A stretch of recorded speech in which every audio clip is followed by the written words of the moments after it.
Hello, Packer fans. Back with another video after the disaster that was last night. I'm just at the point of abject indifference with the Packers. They're just not a good team. And all my hopes and dreams for Jordan Love being a potential heir apparent to Aaron Rodgers, not in ability, just ability to, be another good quarterback for the Aaron Rodgers, keep that streak alive, is apparently not going to be so.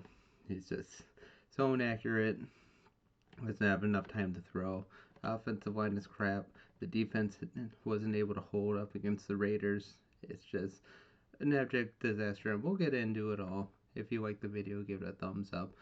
Comment, share, all that, but let's get into it. Man, they had a real chance to win last night because of the Raiders just simply keeping them in the game. I mean, that game should have been over by the beginning of the fourth quarter, but the Raiders just kept messing up, missing field goals. Jimmy G had a terrible interception. I mean, that's just like bad. And of course, what did the Packers do? Only get a field goal off of it. So but what to expect from the Packers this year? But it's just Jordan Love, first and foremost, just never had that deep ball throw. Probably never will have it. He had a couple beautiful throws last night at times, but far be it from Christian Watson to be able to actually catch the ball. Also, that final play at the end of the game he should have tried to go for the ball and could have been a pass interference penalty, which would have put him at the 1. But of course, it ends up going for an easy interception, and the game is over just like that. I mean, you lose the Raiders. The Raiders are not a good team. Devontae was injured, playing hurt, but yet Josh Jacobs was able to get a good amount of runs. Could not stop Jacoby Myers for crap, and it just couldn't get the stops when they needed to. Most importantly, Jordan Love and the offense. The offense is probably the biggest disgrace and a big affront to Matt LaFleur for sure. Jordan Love again, not having time to throw. And I mean, even if he did have the chance to throw, he just doesn't look good throwing the ball. He can maneuver out of the pocket well enough, but it's just. And also, without Aaron Jones, Packers are just a completely different team. And I just don't understand what the Packers are doing with him. Why you would have him play a couple plays again in Detroit. He has 11 days off or so. And then he goes and plays, or doesn't play against the Raiders. Now we have another bye. So hopefully by the time they play Denver, he'll be back ready to go. But who knows what's going to happen? Who knows? Bakhtiari is out for the year.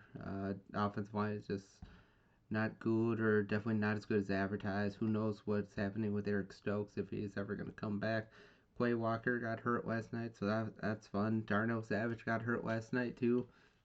Inopportune injuries seem to be hitting the Packers on all fronts continually every year. It doesn't matter.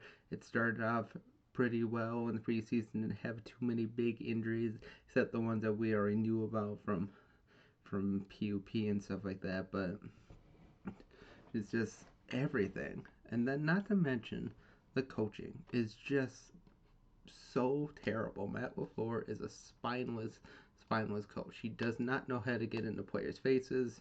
He doesn't wreck his guys like he should. He's just beta anger, but you just can't really I don't know what his problem is. He's just not a great coach, and he makes boneheaded decisions. I mean, I think Aaron Rodgers was right to chew him out last year because just making mistake after mistake, the procedural penalties are out of control. And that might have something to do with young players, or just the fact that the players are just dumb.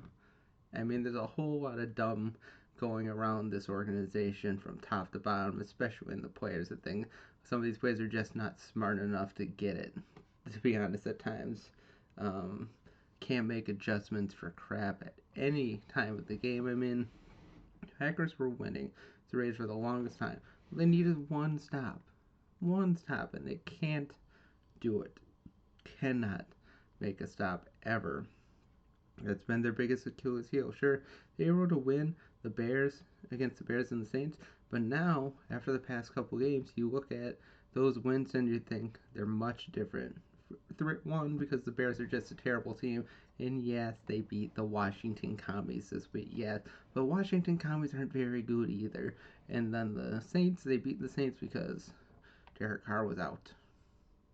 That's why they won the game. And because Jameis Winston came in the game, and we all know Jameis Winston is terrible. The Packers just have no excuse to be as bad as they are. They have so much talent on their team, or maybe not. Maybe they don't actually have talent. Maybe the players that they have aren't as good as advertised. Because Christian Watson, for as good as he's purported to be, he just didn't look great again last night. He had a couple of catches, but he made two of the biggest mistakes of the night, not trying to go for that catch at the end of the game, and that queer drop, that deep ball drop that he dropped. He just flat out dropped it. And there's really no reason why he should have dropped it. He had his hand, but stone hands Christian Watson just out. Romeo Dobbs can't get in there at all. Musgrave just, he doesn't know the blocking protections at all. And let's not get to more of the offensive line with Maxx Crosby. Offensive line had one job: slow down Maxx Crosby. Not stop him, because it's really hard to stop a player like Maxx Crosby, because every team has a defensive player like a Maxx Crosby. Everybody has their best defensive player. You're always going to have to deal with that regardless of who you play. Always going to be somebody you're going to have to watch. And Maxx Crosby is that guy. And what happened? Other than a few plays where they're able to slow him down or stop him completely, he just ran roughshod over the Packers all night. He ate them for lunch. He sacked Love a couple of times. He had a bunch of tackles for a loss. He was in there constantly. And then, not to mention, it's a couple interceptions, or three interceptions that the Raiders had. The Raiders had one interception going into this game. One interception. They had three last night. And it's just terrible. And then you look at their owner; he just looks like a decrepit old doll, basically. Mark Day. They're not meant to talk about people's appearances, but again, Raiders are bad for a reason. And he's a terrible owner. He's nothing like his dad, and who knows? The Raiders may even be the property of the Bank of America in 10 years or so, because with the way the Raiders are playing, how are they ever going to pay off that $650 million loan? But back to the Packers. It's a little bit of everything. Again, it also calls for Joe Barry to be fired, but we know that's not going to happen in season. As much as we'd like to think it would happen, it's just not going to happen. Matt LaFleur is probably a year or two away from getting fired, and it's just, I'm angry, but I'm not. I'm just kind of indifferent to the Packers. Sure, I still watch my team. I still cheer for them. I still hope they win, but let's be honest, they're just not good. Probably going to be a top 10 team next year in terms of the draft, and maybe they'll get a good pick to help shore up some of their issues, but they have so many issues from top to bottom. It's hard to really change the game with one player, especially if since they probably won't be in the top 10 or top 5 picks. So who knows what's going to happen. I mean, the Raiders didn't look particularly good last night either. I mean, the Raiders single-handedly could have lost the game several times over, if not for the more mistakes the Packers made last night. And it just wasn't a great game by either team. Raiders won. Raiders have an easier schedule coming up. Maybe they can make a run. But the Packers, going into the bye week, so much to look at, and probably not enough time to fix anything. Or fix all the problems. Hopefully, Aaron Jones comes back and their offense will be a little bit revitalized, because honestly, that's how important Aaron Jones is. He's just a great player. He can block, he can run, he can catch. He looks great when he is healthy and able to go.